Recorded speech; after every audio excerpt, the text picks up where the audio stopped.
Tudo bem, pessoal?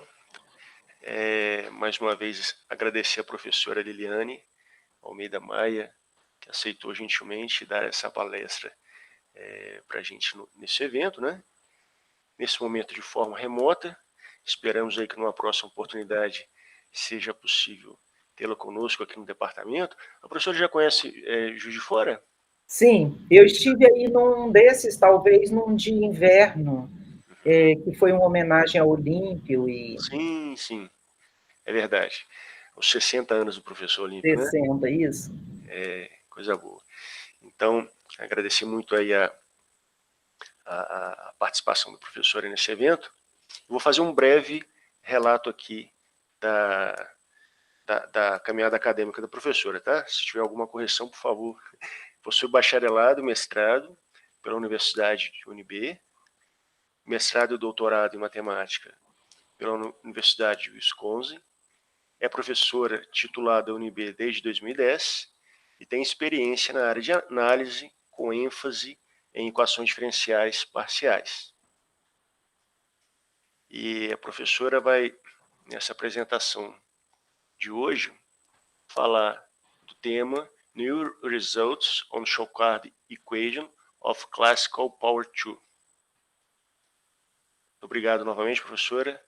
Fica à vontade. É aproximadamente 50 minutos de apresentação, mais 10 de pergunta, tá bom? Tá bom. Obrigada, Luiz, obrigada a todos aí de Juiz de Fora pelo convite. Eu me sinto muito feliz e honrada, porque nós temos vínculos próximos, apesar de eu não estar sempre em Juiz de Fora, na UFJF, mas conheço algumas pessoas e estou sempre em contato. Também parabéns a vocês por organizarem, colocarem de forma tão bonita esse evento, e eu sinto não ter podido ir para as sessões presenciais, né, dessa vez, mas espero poder aí contribuir um pouquinho, mostrar um pouco do que a gente faz aqui em Brasília, nesse grupo de ADPs, e talvez motivar os alunos a estudarem esses tópicos. Então, obrigada, muito obrigada pelo convite. Então, vou começar falando da equação de Shocard, que é uma coisa que vem sendo estudada muito recentemente, mas já antiga, vocês vão ver pelas referências, que são equações antigas também. São resultados que eu obtive com Benedetta Pelati, da Itália, e Délia Schiera, também da Itália, que agora está em Portugal.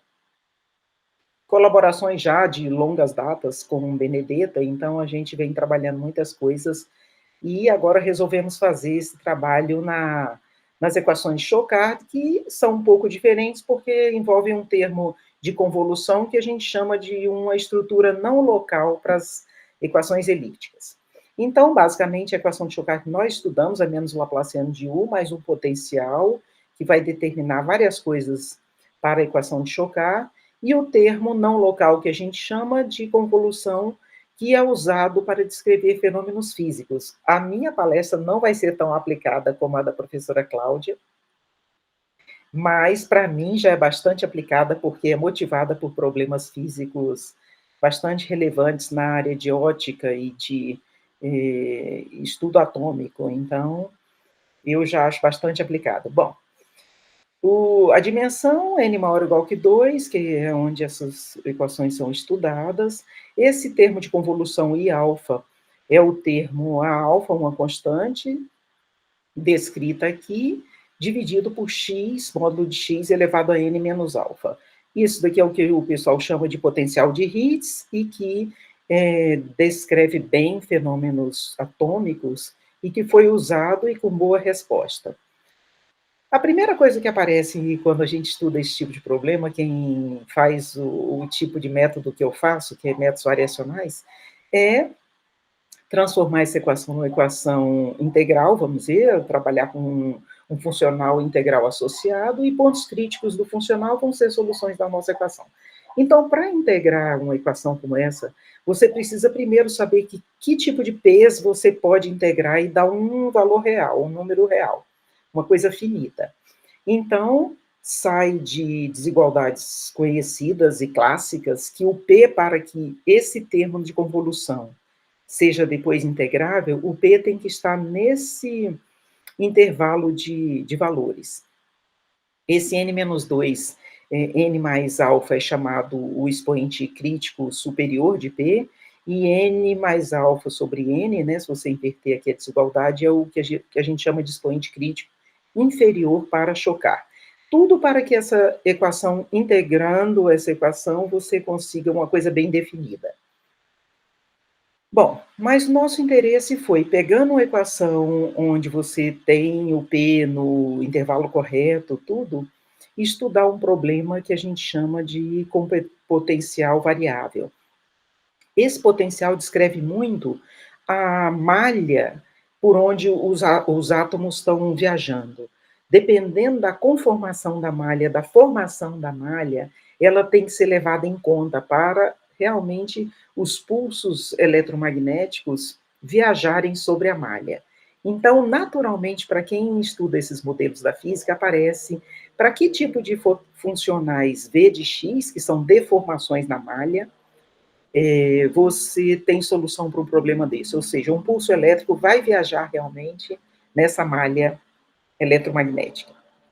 Então, como matemáticos, a gente começa por uma aproximação bem teórica.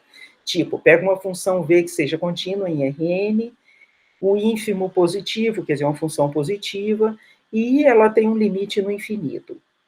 Outros problemas não esse é um problema não local, mas outros problemas locais, tipo a equação de Schrödinger, é bastante estudada com potenciais variados nessa posição. Então, resolvemos estudar a mesma coisa para chocar, para saber qual é a influência da malha sobre o pulso eletromagnético, existir ou não. Bom, eu aqui fiz uma revisão rápida sobre por que estudar esse tipo de problema.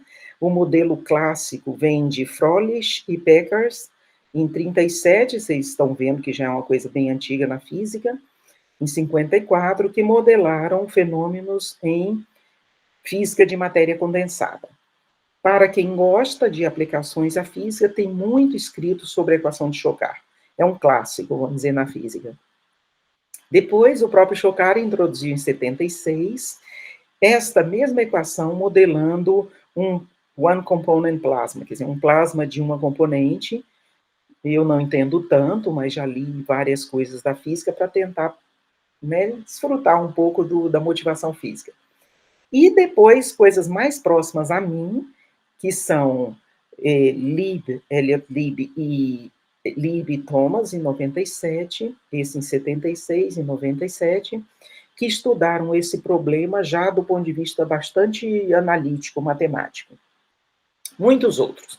Então, se vocês colocarem hoje em dia a equação de Shokar, aparece muita coisa bacana, e tanto na física quanto na matemática. Bom, qual é a coisa que se destaca mais hoje em dia? É que a equação de Shokar está relacionada com equações diferenciais que a gente chama com termos não locais, que é esse termo de convolução. Quer dizer, em cada ponto, você não está tendo uma equação que se afeta por temperatura, ou que seja, num ponto. Tudo que está ao redor do ponto afeta o próprio fenômeno. Ou seja, isso é mais real, é um modelo mais vivo, porque realmente temperatura e outras coisas que você estuda em física de partículas, né, eletromagnéticas ou elétrons, tudo que está acontecendo no ponto está afetado pela temperatura em volta. Então, esse modelo faz sentido e outros não locais hoje em dia por causa disso, que observou-se que os fenômenos têm a ver com o que acontece em torno, não só no ponto. E o que a gente chama, no caso da equação que eu vou estudar, é uma equação focusing, que é que a temperatura termina focando a intensidade de luz, e o fenômeno de luz é mais de concentração em vez de espalhamento. É o que a gente chama de efeito de focusing, né, de focamento, sei lá. A equação de Shokar autônoma, ou seja, sem aquele V de x ou com V de x igual a 1 constante, foi estudada então por Elliott Lieb, Pierre-Louis Lions, Morozov van Schaftingen mais recentemente. Para quem quer saber bastante dessa equação, eles fizeram um guia geral sobre o estado da arte da equação de Shokar até 2017, muito do ponto de vista analítico, como eu trabalho, porque eles são da área, né, de equações elípticas. No Brasil, Claudiano Alves, esse Minbo Yang esteve no Brasil, trabalhou com Claudiano nas equações de Shokar, Giovanni Figueiredo em Brasília, e muitos outros, e agora nós também, estudando esse tipo de equação. Então, é uma literatura antiga, mas recentemente muitas pessoas voltaram a ela para ver se com os conhecimentos novos métodos, você pode extrair mais da equação. Bom, voltando aqui à própria definição. Então, esse termo integral, como eu falei para vocês, ele vai aparecer quando a gente definir o funcional associado e pontos críticos desse funcional. Então, a primeira coisa é saber se esse termo integral está bem definido, eu falei para vocês, isso depende da imersão de H1, de Rn, o espaço de Sobolev, né, das funções de L2 com gradiente em L2, está imersa num LP desse tipo para que esse termo esteja bem definido, porque ele fica majorado por U elevado a 2np n mais alfa, e isso aqui precisa dar um número real, essa integral. Isso acontece se você está nesse intervalo, essa é a famosa Hardy-Littlewood-Sobolev desigualdade, né? E entra muito para você se localizar em termos de P's, quando você está com P geral. O funcional associado que nós estudamos usando métodos variacionais da equação de Shokar é esse funcional. E achar pontos críticos desse funcional é achar soluções da equação, soluções fracas, e depois, por argumentos de regularização, a gente termina mostrando que a solução é um pouco mais regular, C1 alfa, e às vezes até totalmente regular, C2. Mas a gente começa buscando uma solução fraca do problema. Bom, no nosso método, o que a gente faz? A gente tenta encontrar soluções, né? Por exemplo, quando Pierre-Louis Lyons, que é um dos grandes autores nessa área, trabalhou, ele usou o fato de que, se você pegar um potencial que vem sempre por baixo do valor limite, que é o V infinito, com isso daqui você consegue o que você chama concentrar as candidatas à solução. Elas não escapam no Rn e vão embora. E esse ficou famoso como o argumento de concentração com opacidade de Lyons, em 84. Ele ganhou a medalha Fields, principalmente por esses argumentos, e principalmente estudando a equação de Shokar. Então, para nós, nessa área, é um problema fundamental, porque também deu origem a todos os argumentos de Pierre-Louis Lyons sobre concentração com opacidade. Quem já estudou isso sabe o importante que é essa ferramenta quando você estuda por métodos variacionais. Bom, e se V de x vier por cima, não vier por baixo, como estudou Pierre-Louis Lyons? Ou se V de x oscilar? Essas oscilações, pessoal, fazem sentido, porque diria que em cada ponto, esse potencial que está descrevendo irregularidades na malha está descrevendo melhor. Você pode ter irregularidades que são intensas, não intensas, e tudo isso estaria mais próximo do que está acontecendo no mundo real. Então, faz sentido estudar um problema desse com o V de x que possa vir por cima, por baixo, não só por baixo, como Pierre-Louis Lyons. Então, foi esse a motivação nossa. Bom, você passa a ter grandes problemas com o que a gente chama de compacidade, argumentos de compacidade, de sequências Palés-Meio. Sequências Palés-Meio são sequências que vão ser candidatas a sequências convergindo para candidatos a pontos críticos. Se essas sequências convergirem, você tem um funcional contínuo, passa o limite e acha uma solução do problema. Mas se essas sequências divergirem, forem embora no Rn, você perde completamente a sua candidata à solução. Esse é um ponto fundamental para quem estuda usa métodos variacionais e tenta se aproximar de uma solução do problema, uma solução fraca do problema. Tudo isso se deve ao problema estar descrito em Rn, é o que a gente chama não limitação dos domínios, né? Em outros problemas, tipo a equação de Schrödinger e tantos outros, você tem esse problema. E por que estudar um problema em RN? Porque esses problemas estão relacionados, por exemplo, a pulsos em fibra ótica. E a fibra pode ser pensada como uma folha, uma malha enorme. E a malha enorme está bem descrita se você pensar no RN como domínio para as funções. Então, faz sentido também por causa da motivação física. Uma procura por uma solução limitada, tá certo? De energia mais alta se faz necessário nesse caso. Por quê? Porque você prova, e a gente prova que encontrar uma solução de energia mínima para esse problema não é possível. A sequência candidata a ir para o mínimo, ela diverge. Então, você tem que ir buscar soluções em energias mais altas. Tudo que a gente estuda é estacionário, porém, quem estuda problemas de evolução, né, problemas parabólicos, sabe que isso recai em soluções instáveis e tudo mais. Mas, no nosso caso, é uma estacionária no tempo. Isso nos dá um problema de compacidade e chamados, né, de problemas de energias para problemas colocados no infinito. Bom, o problema no infinito ao qual este meu problema original está relacionado é o problema com essa V constante para o qual o V de x se aproxima no infinito. Então, tudo do nosso problema termina remetendo a um problema com potencial constante, é o V infinito. Então, os dois problemas estão intimamente relacionados e a gente estuda um utilizando esse problema no infinito como alavanca. Esse aqui tem uma solução positiva, e isso é demonstrado por Pierre-Louis Lyons, pelo próprio Lib. Um problema desse tipo tem uma solução positiva, radial, e que decai a zero no infinito. Então, as soluções do problema, quando a malha é perfeita, são constantes e são pulsos elétricos que viajam felizes. O problema é se há deformação e problema na malha descrita pelo V de x. Essa é a nossa questão.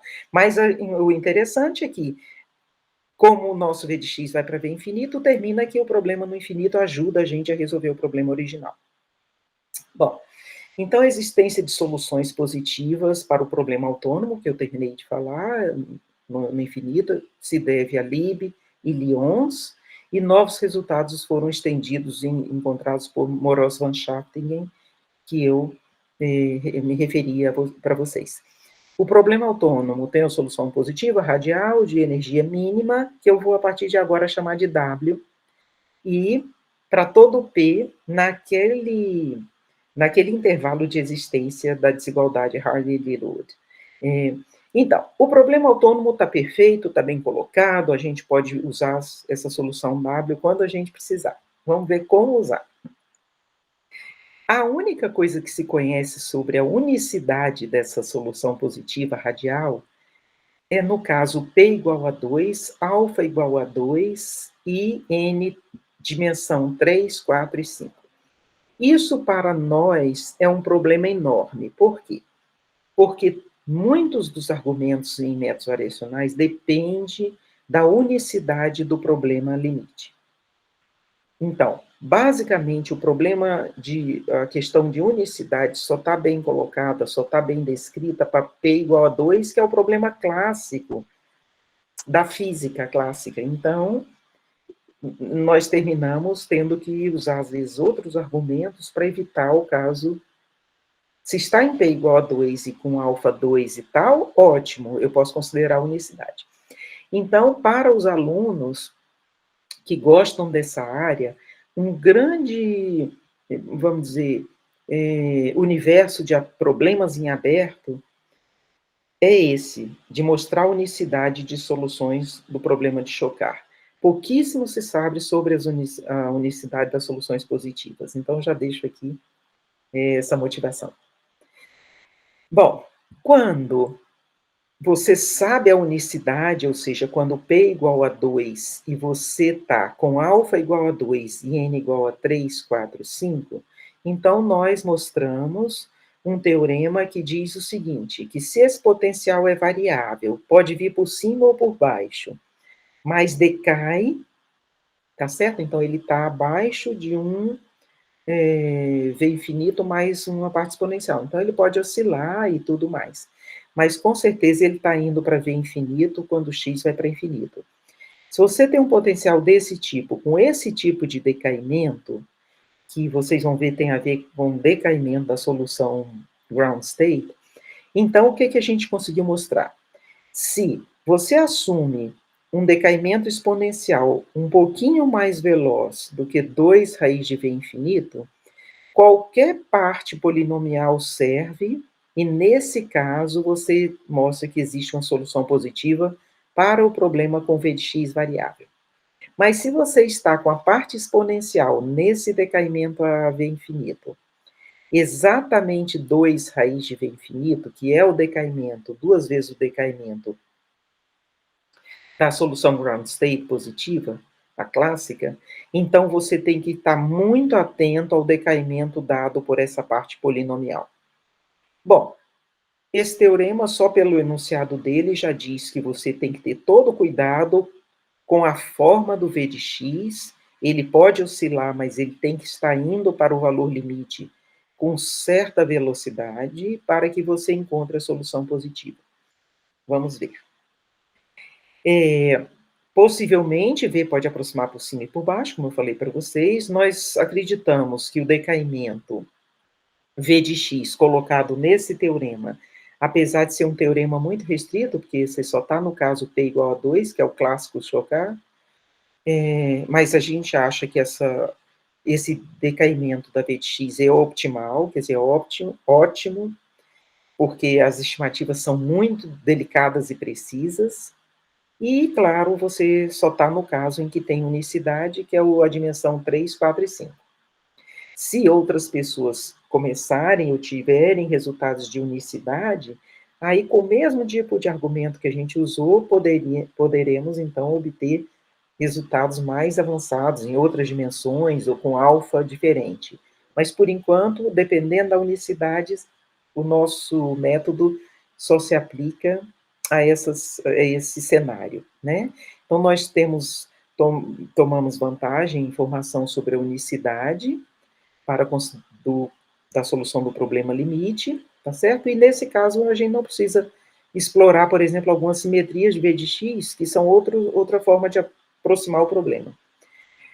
O decaimento de V de x inclui a possibilidade de que a parte exponencial decaia igualmente a w ao quadrado, que é o ground state. E aí você fica atento à parte polinomial e o decay que ela tem. Isso tudo aparece nos cálculos, é difícil dizer agora, assim, numa palestra, por quê, mas, de qualquer forma, o método funciona, e funciona muito bem. Então, vou tentar explicar um pouquinho o método.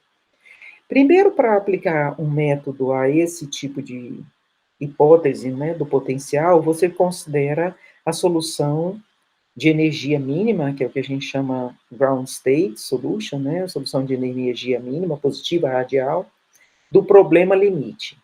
Quando P é igual a 2, Moroz van Schaftingen mostraram que o decaimento dessa solução essa solução tem exatamente esse perfil, ou seja, a parte polinomial de contribuição de decaimento polinomial é x elevado a menos n menos 1 sobre 2 mais um tal 1, onde tal 1 está relacionado com a raiz quadrada de V infinito, mais um termo positivo, que aqui não vem ao caso, que é coisa técnica, e tem um decaimento exponencial. Duas coisas ajudam, ou seja, fazem parte do decaimento da solução ground state. Então, o que a gente consegue? A gente consegue que, considerando esse decaimento, criar uma solução para o problema geral. Como? Né? Bom, antes disso, eu vou comparar um pouquinho o que a gente fez com outras coisas que nós também fizemos para a equação de Shokar, quando P é maior que 2. Quando P é maior que 2, o decaimento da solução, né, de energia mínima é do tipo exponencial, tá certo? E usando simetrias, já que não se sabe da unicidade na maior parte dos casos, principalmente P maior que 2, né? E aqueles casos P igual a 2 e dimensões diferentes, Klepp Salazar, que é uma duas professoras da Universidade Autônoma do México, mostraram em 2013 que você, colocando simetrias, você recupera algum argumento variacional e mostra que o problema variável tem solução. Então, elas usaram simetria. Para P menor do que 2, nós, vamos dizer, estendemos os resultados de Klepp-Salazar, mas quando você tem P menor do que 2, o efeito da convolução e o efeito não local entra em cena muito fortemente, o que não acontecia para P maior que 2. Então, nós tivemos que realmente redobrar a atenção, usar o fato de que a solução não decai mais exponencialmente, mas só polinomial, e ver como são as interações polinomiais de várias cópias da W. Enfim, esse é um outro trabalho que eu não vou falar hoje, mas que está publicado recentemente e que explora um pouco como resolver um problema desse quando você não sabe a unicidade. Se no futuro alguém demonstrar a unicidade para o caso P menor que 2, então esse método que eu vou apresentar hoje seria útil. E você não precisaria assumir simetrias. Mas, por enquanto, já que não se sabe da unicidade, uma das formas de contornar é usando simetrias. Como? A gente faz o seguinte, quando o potencial é simétrico, pensando em P menor que 2, por exemplo, que não se sabe nada sobre unicidade, a gente assume alguma simetria para resolver o problema. Assuma a simetria no potencial, os pontos críticos do problema vão ter essa mesma simetria, minimiza o problema com simetria na variedade Néhari, que a gente chama, que é o mundo onde vivem as possíveis soluções, e aí você acha a solução para o problema. Então, vou dizer para vocês um pouquinho como. A simetria, quando você assume simetria num problema desses, por exemplo, o potencial simétrico, você aumenta o nível de energia. Quando você aumenta o nível de energia, você constrói sequências Palais-Meio que são candidatas a convergirem para a sua solução, que minimizam o problema, por exemplo, nesse espaço candidato. Ali a gente consegue mostrar a compacidade. E, portanto, a candidata a ir para uma solução não some. Ela fica restrita no RN, viajando no RN, e tem subsequência convergente, aí você toma a subsequência convergente e vai para o problema que você está querendo resolver. Então, a simetria ajuda muito nesse sentido, de recuperar a compacidade das sequências candidatas a convergirem para uma candidata à solução fraca. Vamos ver como. Então, você minimiza simetricamente, né? E os níveis de energia são com essa minimização simétrica, e ali, nesses níveis de energia, você recupera a compacidade e resolve o problema. Deixa eu dar uma ideia para vocês. Uma boa candidata, por exemplo, para uma sequência aí, para um ponto crítico do problema, ela é construída assim. Você pega, por exemplo, uma esfera, aqui eu estou pensando em R2, uma esfera, e pensa se todas as funções tivessem a seguinte simetria: 2π dividido por 3. Então, você tem a simetria Z3, né? Que com 3 passos você volta para o ponto inicial. Em cada ponto dessa simetria, você coloca uma cópia da W. Aqui estão 3 cópias da W, que a gente chama 3 bumps, 3 cópias de W. E pega essas cópias de W centradas nesse ponto e depois manda esses pontos para infinito. Quando você mandar isso aqui para infinito, vamos dizer, soma desses bumps muito longe vão estar interagindo nessa cauda. E essa cauda você sabe o quanto ela decai. Essa interação pode ser estimada e, portanto, você pode construir, usando 3 bumps, uma PS sequence, que é a sequência Palais-Meio, que estará no futuro convergindo para a sua candidata à solução. Então, é bem construtivo o método, em termos de métodos analíticos, você coloca esses 3 bandos, manda todos para longe e vê como é que você calcula as interações por meio dos decaimentos do bando. Então, vou dar aqui um resumo rápido. Se você tem uma simetria, pensa na simetria Z3. Com 3 passos, a órbita de um ponto termina. Ele dá 3 passos e termina. A menor órbita possível, que seria essa de 3 passos, é chamada de LG. Então, isso aqui é mínimo do número de stops, de número de paradas que um ponto faz usando a simetria, o grupo de simetria G. Poderia ter pontos de simetria radial que tem infinitas paradas, mas, por exemplo, nessa direção você pode ter pontos com 3 paradas. Esse é o mínimo, reserva esse mínimo LG. No caso da gente, a gente pensou em simetrias que pudessem ter um LG finito. Então, LG finito quer dizer, por exemplo, você ter simetria 3 aqui e simetria radial nessa direção. Isso continua tendo LG3. Pensando nessa LG3, você faz o seguinte: considera a menor distância entre os pontos de uma órbita. Então, isso daqui é a menor distância entre pontos de uma órbita. Pega, por exemplo, G e H do grupo de simetrias, vê se o ponto Z foi levado em G e em H e qual foi a distância que você construiu. Por exemplo, 3 pontos teria a distância do triângulo equilátero. Tá certo? Pega o ínfimo disso daqui, que seria essa distância que seria dada pelo triângulo equilátero. Isso daqui é o que eu vou chamar de μ de GZ. Esse número representa muito quando você está fazendo as estimativas que eu vou fazer. Caso a cardinalidade de G seja 1, quer dizer, você vai e volta. Então, por um stop, você já volta. A distância é 2. Por quê? Porque se você está na esfera de raio 1, a distância entre o ponto e o seu refletido é 2. Então, por isso que você encontra aqui 2Z. Enfim, eu só estou dando uma pincelada no que é resolver um problema desse quando você supõe algumas simetrias. E o que é resolver um problema desse sem simetria. Então, com simetria, você precisa desses ingredientes, da menor órbita, quantas paradas ela tem, e da distância entre as paradas, a menor distância entre as paradas. Então, por exemplo, aqui, tome G, o grupo de simetria Z5.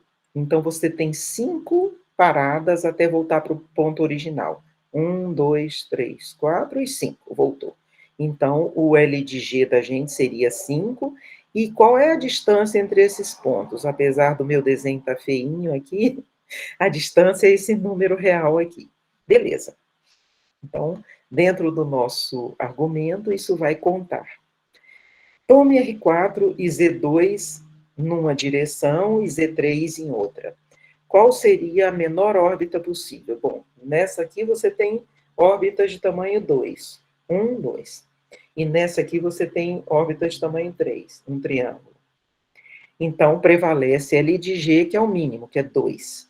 Qual é a distância mínima? É aquela onde você criou simetria 2. 1, 2. Então, distância 2.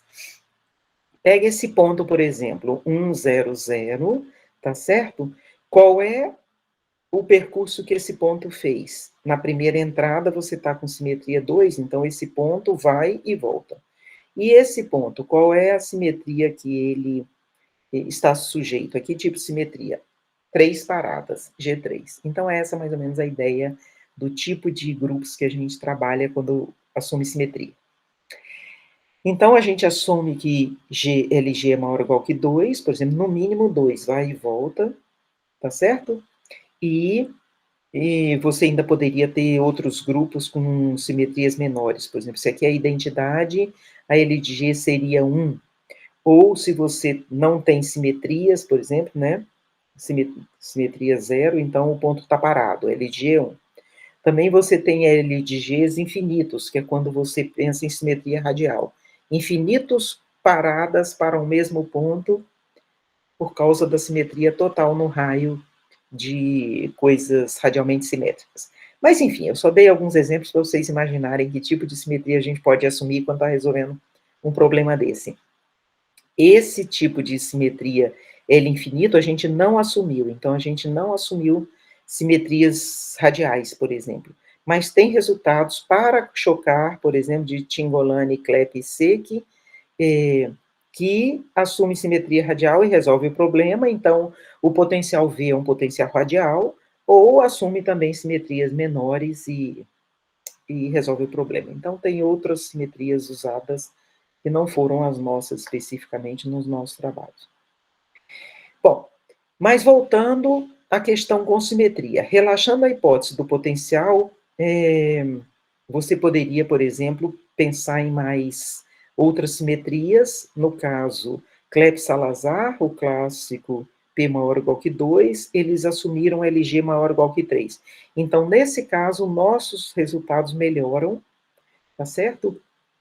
E, por exemplo, LG igual a 2, você tem simetrias E2 em R2, ou combinações de grupos cíclicos em R2N.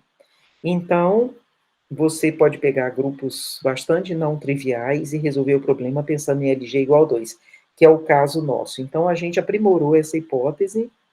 Para eles, você só poderia ter simetrias, por exemplo, em Klepp-Salazar, com 3 paradas mínimas. A nossa pode ter 2 paradas, tá certo? E quando a dimensão, por exemplo, é ímpar, você não tem muitos grupos de simetria com LG3.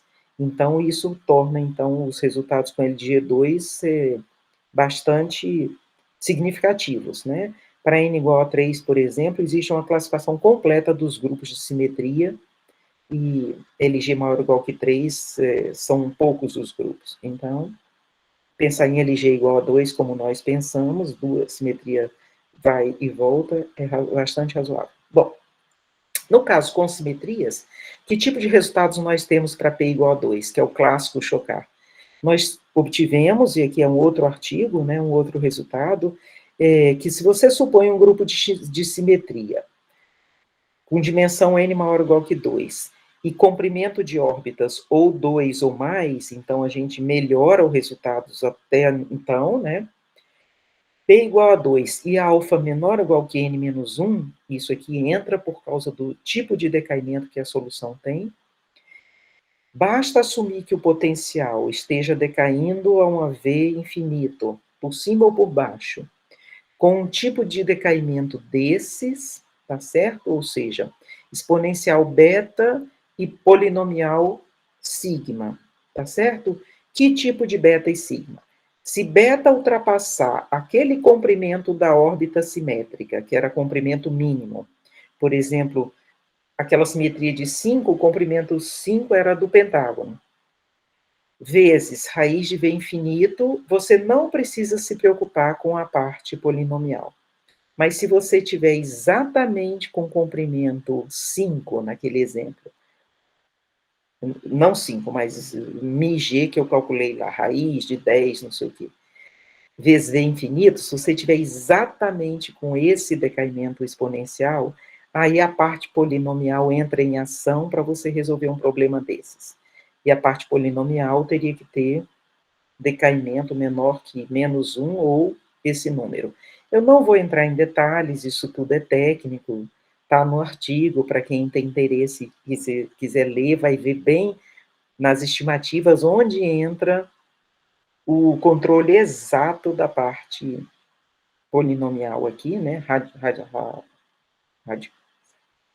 Não polinomial, mas enfim, raiz.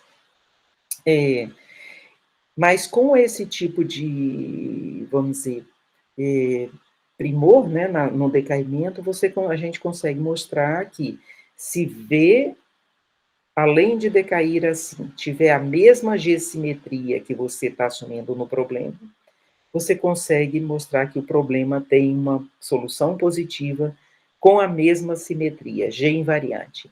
Por que isso tudo? Porque nesse intervalo de alfas, nós não temos unicidade da solução positiva para o problema limite. E aí você contorna, por exemplo, usando simetria. É um dos métodos conhecidos em métodos variacionais, mas para ser aplicado exige toda uma delicadeza de estimativas para você conseguir calcular a interação entre os bumps que você colocou nos pontos de simetria do seu grupo. Essa é a ideia. Bom, quais são as dificuldades de um problema desse? Se você procura a solução positiva para PV, que é o problema com V variável, naturalmente você compara com o problema limite. Então, se V se aproxima de V infinito por baixo, é uma coisa. Se V se aproxima por cima, você perde muita coisa em termos de compacidade. Essas são as dificuldades desse tipo de problema. Unicidade não é conhecida para aqueles P's e alfas e n's naquele teorema que eu citei. Por isso, você termina tendo argumentos mais difíceis. E mostrar que a solução, que a sequência Palais-Meio que você constrói com aqueles bumps, realmente converge. É o que a gente chama dos argumentos de concentração-compacidade de Lyons. Tá certo? Então, você tem que fazer uma comparação muito fina com o decaimento assintótico da solução do problema limite e o decaimento que você tem com um potencial que não é constante. E aí entra realmente as estimativas que você é capaz de fazer. Então, no Klebs Salazar, eu falei aqui para vocês, eles estudaram P maior ou igual que 2, e com LG maior ou igual que 3, as estimativas podem ser bem mais livres do que quando você está com LG exatamente 2. Porque você termina ficando em cima do decaimento exponencial. E a parte polinomial do decaimento de V não entra em ação. Bom, então vamos para o caso P igual a 2 e o intervalo de alfas, onde você precisa usar simetria, já que você não tem unicidade. Nesse caso, as estimativas ficaram ainda piores, mais complicadas, pelo seguinte: a solução de um problema desse, a solução ground state, aquela W, que é de energia mínima, ela tem um decaimento que envolve um termo exponencial com beta, como de costume, da equação de Schrödinger também, mais um termo aqui. Então, o termo exponencial, ele envolve não só um termo linear, mas um termo não linear em termos de x. E isso, então, torna as estimativas mais difíceis do que no caso da equação, por exemplo, de Schrödinger, para quem conhece, e no caso anterior, P igual a 2 e alfa menor que esse número, que eu falei para vocês. Mas, mesmo assim, nós fomos capazes de entender as interações que um termo desse provoca e provar estimativas razoáveis para enfrentar o problema. Então, quando o beta também é maior do que aquela pequena distância vezes raiz de V infinito do problema limite, com outras estimativas envolvendo termos exponenciais que tem parte linear e parte não linear, dá para mostrar que V, sendo G invariante, o problema com essa simetria tem solução positiva, que também é simétrica. Então, esse é o outro, vamos dizer, intervalo, né, de alfas, onde é possível trabalhar com um pouco mais de esforço, porque o decaimento da solução do problema limite também tem esse decaimento. E aqui, então, eu falo desse resultado, né, de Morozov-Van Schaftingen, que deu um resultado para P igual a 2 e alfa nesse intervalo, deu para a gente como decai a solução ground state. A solução ground state decai uma parte polinomial e uma parte exponencial. E é essa parte exponencial nova que afeta todo o problema quando você tenta trabalhar o problema que não é o autônomo.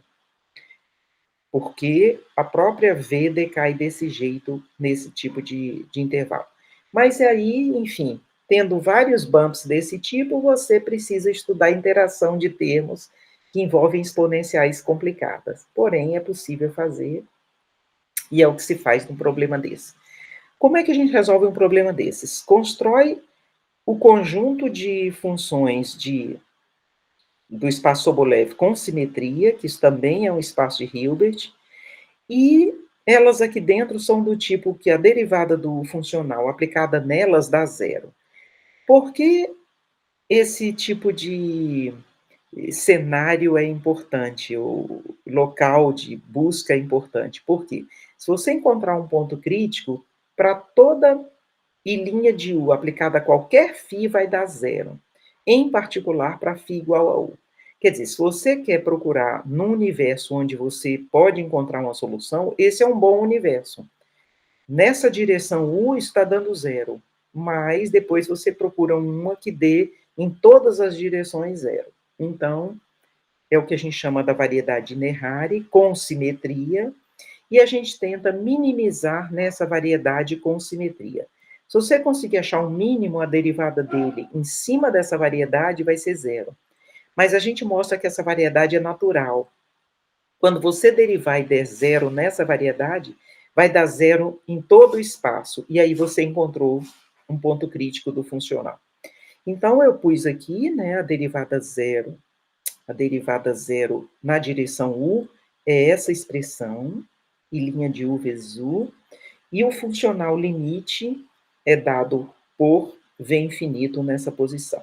Então, esses são os ingredientes quando você resolve um problema desse de forma variacional. Quando você coloca vários bumps, pessoal, várias cópias da solução ground state, né, da solução de energia mínima, transladadas, o que você está dizendo? Pega uma, translada para um dos pontos da órbita, se fosse a órbita com 3 pontos, seria G1, G2, G3. E depois manda isso para bem longe, é esse R. Então, você está colocando 3 pontos muito distantes e tenta analisar a interação entre eles. A interação é dada pelo que a gente chama de epsilon R e J. É o termo não local que diz para você como esses bumps interagem. Então, termina que nesse tipo de problema você tem que estudar muito essa integral, que é o termo de interação entre os bumps. Como é que as caudas estão contribuindo para esse problema? Então, aqui o que eu estou dizendo é some LG bumps, LG porque a órbita tem comprimento mínimo LG. Coloque bumps em todas essas pontas, construa uma função com 3 bumps, ou 5 bumps, ou N bumps, depende do LG que você tem. Veja como esses bumps interagem, veja se você consegue construir uma sequência candidata. Aqui, então, é um desenho disso. Aqui eu peguei 5 simetrias 5, né, Z5, coloquei um bump em cada ponto da esfera e depois mandei esses bumps para infinito. A interação que você vai ver é dessas caudas verdinhas. Quão grande é essa interação para você conseguir uma candidata à sequência limite? Bom, tudo nesse problema termina recaindo em como o potencial, o decaimento do potencial com respeito a V infinito, né, porque essa diferença está dando aquele termo exponencial e polinomial, interage com os 5 bumps que eu coloquei. Se você conseguir mostrar que isso aqui é pequeno, ou seja, pegando o potencial com decaimento justo, ele interage com aqueles 5 bumps de forma pequena com respeito à própria interação entre os bumps, você está num mundo legal onde você pode provar a existência de solução. Então, é isso que a gente faz no caso P igual a 2. Tudo vai depender muito da interação, então, do potencial com cada solução.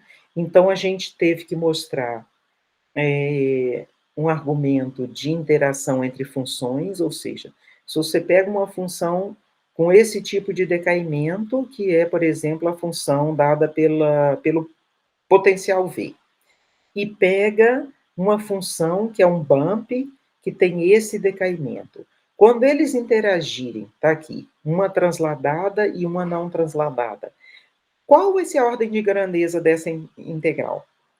Então, a gente conseguiu mostrar que a ordem de grandeza dessa integral é dada por esse termo azul, ou seja, é dado por quanto eles se distanciam, que é esse xi. Veja, xi é o termo de distância aqui, aonde você pôs o bump lá longe. Como eles se distanciam, então, se for R, vai entrar um R aqui muito grande, com essa potência, e mais o termo exponencial, que envolve R também. Então, dá para medir exatamente qual é a interação do potencial e dos bumps, e aí você joga isso no problema. Não é um lema fácil, nós conseguimos mostrar com base em coisas de Ambrosetti, Colorado, Ruiz, que já tinham sido feitas, mas não para termos exponenciais tão complicados. Nas estimativas de Ambrosetti, Colorado, Ruiz, o termo é só exponencial a menos b vezes x. Então, quando entra esse termo não linear na exponencial, tudo se modifica, mas é possível mostrar que tipo de interação você tem. Usando essa interação, você coloca V com hipótese onde essa interação dê uma coisa pequena em R. Essa é a ideia. Não sei se eu consigo explicar bem, mas basicamente é isso.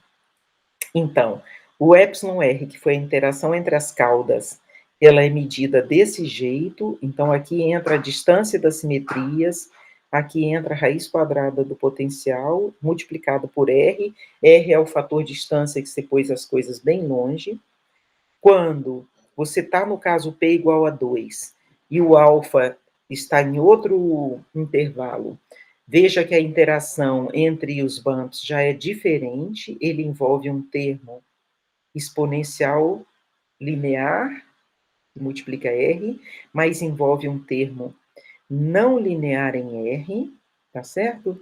E com essas estimativas aqui provadas usando aquele lema, você consegue pôr hipótese no potencial V para que dê certo o argumento de interação. Então, termina aqui as interações entre os bumps no termo não linear, né? No termo de convolução, que é o termo não local, são do tipo bumps sozinhos, mais 4 vezes os termos de interação. Então, aqui você está vendo como é que você destaca os bumps e ainda deixa as interações entre eles. Você destaca cada bump separadinho e mede as interações e põe aqui, termina dando 4 vezes εr. E aí eu já estou terminando, que é o argumento final de uma aproximação de resolver um problema como esse usando métodos variacionais e usando um funcional associado. Você pega o funcional, projeta aquela soma de bumps, aquela função candidata, sobre Neharry e mostra que a energia dela, que é o I de V, de 4 bumps juntos, vamos dizer, projetados sobre Neharry, é LG vezes a energia mínima, menos uma besteirinha, que é dada pela interação. Se você consegue baixar LG, então, se você consegue mostrar que a energia dessas candidatas está abaixo de LG sem infinito, você caiu na região onde você tem incompacidade e convergência tipo Palés-meio, das sequências Palés-meio. Pronto, se você conseguiu jogar funções aqui nessa energia, você tem Palés-meio, tem convergência forte, passa o limite, a sequência vai convergir para um limite que é a solução do problema. Então, tudo que se faz no argumento desse tipo é baixar a energia LGC infinito. E como que você baixa a energia? Calculando as interações entre os bumps e mostrando que é uma interação negativa para o problema e, portanto, baixa energia. A prova termina assim, você constrói uma sequência Palés-meio, projeta sobre Neharry, mostra que a energia está abaixo, então foi aquela que eu construí com 5 bumps. Se está abaixo, tem Palés-meio, passa o limite, a convergência é forte na subsequência. Quando você passar o limite, você acha uma U que também está na variedade, porque aqui moram todas as candidatas. Então, se você passar o limite, a candidata, né, o limite forte está lá. A energia é exatamente essa, energia mínima sobre Neharry, e você tem que a derivada é zero. Então, ela é exatamente um ponto crítico do problema e, portanto, a solução fraca do problema inicial, que é o problema de Choquard. Módulo de U também dá o mesmo tipo de estimativa e, portanto, se achou uma solução positiva obtida por módulo de U. E assim você resolve o problema com simetria, tá certo? Problemas em aberto nesse tipo de mundo, né, de equações de Shokar, de Schrödinger, nesse caso teria como resolver o problema para alfa maior que n menos meio? Nós não conseguimos estender o lema de interação de Ambrosetti e Colorado-Ruiz. Para alfa maior que n menos meio, a solução ground state ela tem mais um termo na exponencial. E fica muito mais difícil mostrar um lema de interação como a gente fez. Existem soluções que mudam de sinal. Klepp e Salazar resolveram esse problema para P maior ou igual que 2 usando simetrias, colocando bumps virado para cima e para baixo, e mostra que a interação dá certo porque você cai na região correta de concentração. Nesse caso de P igual a 2 ou P menor que 2, não existem resultados de solução que mudam de sinal. As interações são diferentes e teria que estudar para saber se é possível mostrar a solução nesse caso, tá bom? Então, obrigada pela atenção, não sei quanto desse tipo de argumento e problema o pessoal que está na audiência conhece, mas se você conhecer um pouquinho, sabe mais ou menos que tipo de ferramentas eu usei, a gente usou para resolver esse problema. Tá certo, professora, muito obrigado pela palestra, parabéns. Tema, como a professora mesmo colocou, né? Não tão recente, mas tem despertado interesse recente, né? Pela sua dificuldade também em si e pelo avanço das técnicas, né? Isso, né? Eu gostaria de saber se existe alguma pergunta. Se não, eu tenho na verdade, mais algumas dúvidas assim que eu queria perguntar. Então, enquanto surge alguma pergunta, eu vou colocar aqui, professor. Essa equação em si, eu particularmente ainda não trabalhei. Uhum. Mas Voltar na equação de Schrödinger. E chocar. Chocar. Uhum. Então, quer dizer, esse potencial é 1, né? Que foi Isso. o começo aí, mas depois deixando ele mais livre, até talvez por motivações físicas em si, né? Isso. Por exemplo, esse P aqui, né, veio depois. O pessoal trabalhou só com P igual a 2 no começo, por muitas décadas. Então, isso é mais recente, eu diria dos anos 80 para cá, com Pierre-Louis Léon. E hoje, né, hoje em dia, o povo estuda muito P crítico para baixo, crítico para cima. Quando você chega neles, o que muda tanto nesse problema? Que tipo de soluções são soluções tipo delta de Dirac e tal? Entendi. E aí, quer dizer, essa convolução, esse termo, ele interfere diretamente aí na recuperação da compacidade, né? Porque todo aquele ajuste fino que aparece, ele depende aí desse alfa. E aí, algumas perguntas. E aí, quer dizer, antes, só uma observação, né? A Mônica Clapp, né? Ela faz muito essa coisa de fazer colagem de soluções, né? Seja para conseguir multiplicidade, simetria. Então, eu já tive a oportunidade de ver alguns trabalhos, né? Então, realmente, ela faz isso. Então, quer dizer, uma dúvida minha é que me parece que, numa das suas falas, você comenta que solução de energia mínima não é interessante porque você perde o controle dessa sequência, né? E aí esse é o motivo de criar dessa construção desses bumps, porque você quer jogar energia para baixo, mas não pode ser a mínima. É um pouco por isso? Isso porque a gente está pensando, por exemplo, se você pegar um potencial, pegar aqui, se você pega um potencial desse tipo vindo por cima, então uma das primeiras coisas que você mostra num trabalho desses é que se o potencial vem por cima, você nunca atinge o de energia mínima. Ou seja, a energia mínima não é atingido. Então, você tem mesmo que... E como nós podemos vir por cima, porque é um caso particular, A gente deixou que pudesse oscilar, mas o caso de vir por cima o potencial está embutido num caso particular. Então, vindo por cima, o nível de energia mínima não é atingido. Então, você realmente, se quer procurar a solução, tem que subir o nível. Entendi. Tá certo.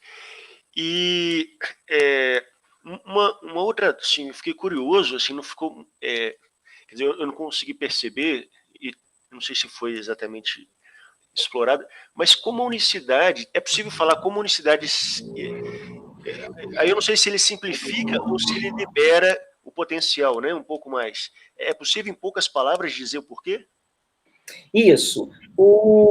A unicidade, ela libera porque você mostra o seguinte, que se tivesse uma sequência de Palais meio, ou ela converge, ou ela se quebra em vários pedaços, tá? Então, isso é típico desse tipo de problema, que você quer uma candidata à sequência que vai convergir, que é como quase que os miolinhos de pão que levam você para a toca do coelhinho, aquelas brincadeiras de Páscoa.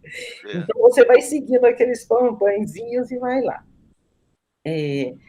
Então, essa é a sequência Palais meio. Então, você precisa que ela convija em subsequências para te dar um limite bom. Quando você tem unicidade, você coloca 2 bumps, o nível mínimo não é atingido, por exemplo, se o V vier por cima, mas se for uma situação de unicidade, você coloca 2 bumps e mostra que no nível C infinito, 2C infinito, é possível construir uma sequência PS que converge, ou seja, você com a unicidade, você ganha, como C infinito não é atingido, e 2C infinito seria o próximo nível, se você tivesse 2 bumps, por exemplo, muito longe, você consegue, nesse intervalo de possíveis energias, mostrar, usando essa interação e baixando um pouquinho, que você está nesse intervalo. E com a unicidade, você mostra que nesse intervalo você tem a condição Palais meio, ou seja, toda sequência PS tem uma subsequência convergente. Então, todo argumento aqui bastam 2 bumps se você tiver unicidade. Não precisa mais usar aquela coisa da simetria para pôr um bump em cada parada da órbita. Perfeito. Tá. E aí, é claro que, desculpa, dado o grau de dificuldade e muitas coisas ainda para serem respondidas, né? Mas do ponto de vista de matemáticas, seria razoável pensar, né? Por exemplo, dimensão 2, você substituir na equação aquela potência de U por uma exponencial, né? Porque aí você perde essa ideia do crítico no sentido de Sobolev. Uhum. Existem trabalhos também nessa direção? Acho que sim, viu? Acho que sim, porque sempre, pelo menos em Schrödinger, é o que a gente faz. Quando a gente vai para P, para N igual a 2, o P passa a ser, né, o crítico do P passa a ser infinito e as exponenciais de U é que passam a ser, fazer o papel de U a P, né? Então, aqui,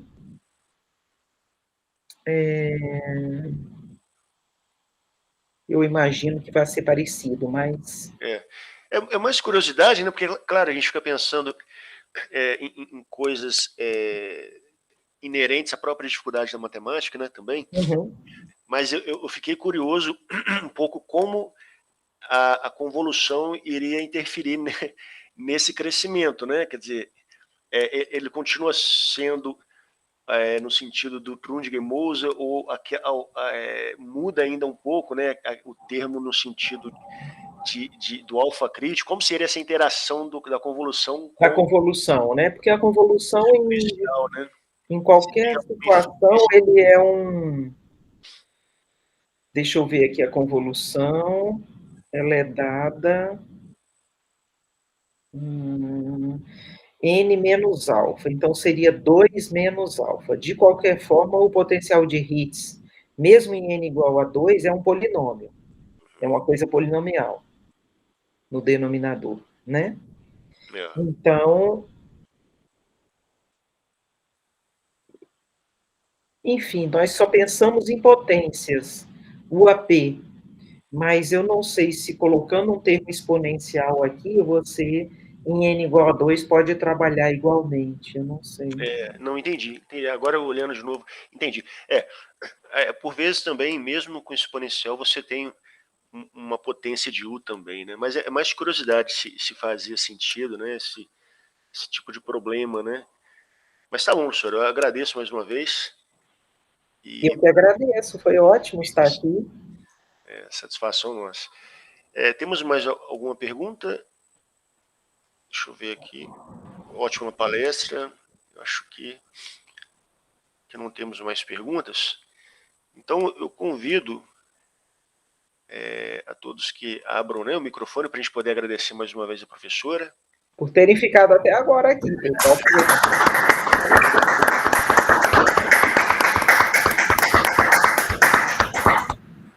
É pesado mesmo.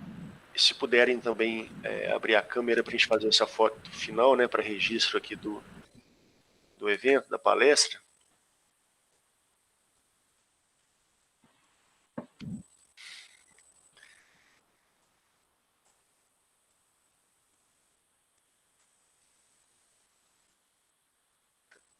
Tatiana parabenizando também, professor. Obrigada. Tem como você clicar e você avisa para a gente parar de sorrir aqui, né?